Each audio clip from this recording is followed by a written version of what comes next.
Okay, so Vladimir, great-grandfather, wrote this book in 1947.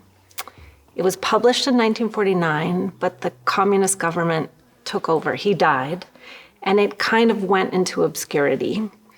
And they republished it in 2008, and my grandma sent me a copy of it.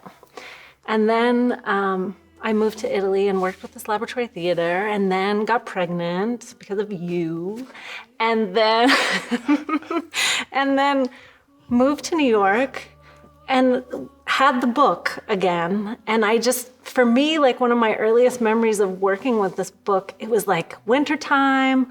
Our apartment had barely any furniture. The heat was on so full blast, and you can't control the heat. In New York, you have to open up your windows. That's and the so heat I'm control. like sweating, sitting on the floor. There's no sofa, and I just start like going through these transcriptions and just being like, okay, like let's see, Vladimir.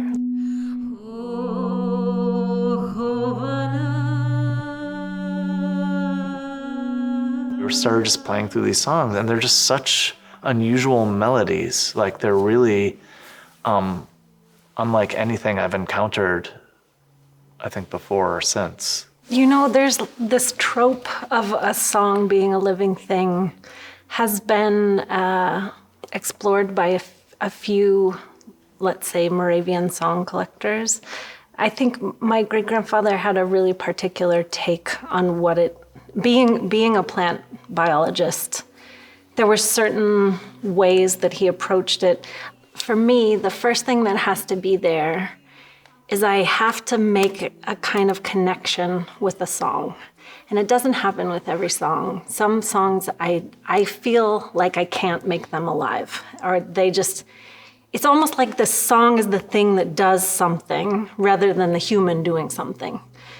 Not only is it music from Julia's heritage, but because her grandfather has such a place in it, like where like this book is really like the Bible of Moravian folk music that he wrote, that it sort of gives us a way, there's like another layer to it, because we're really doing what we're really carrying out his experiments in a way that, like I think Julie has said, really pushes some people's buttons.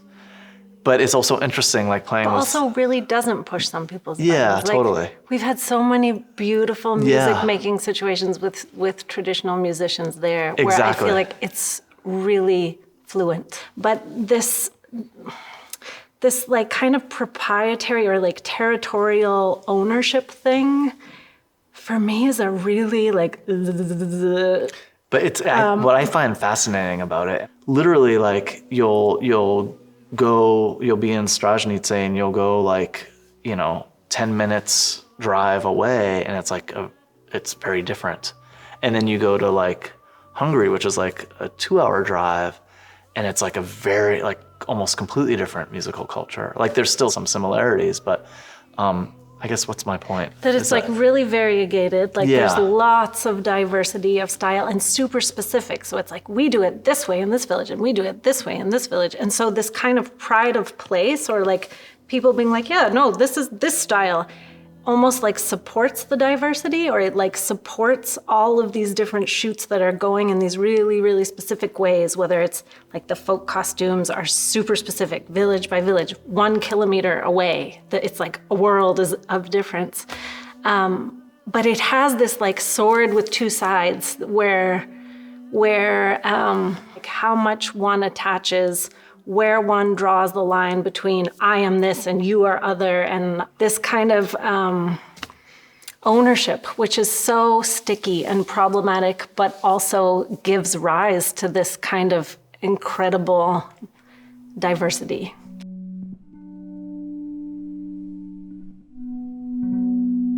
My favorite thing of being on tour is like going and eating and like meeting people and like being with you and just making music with you every night.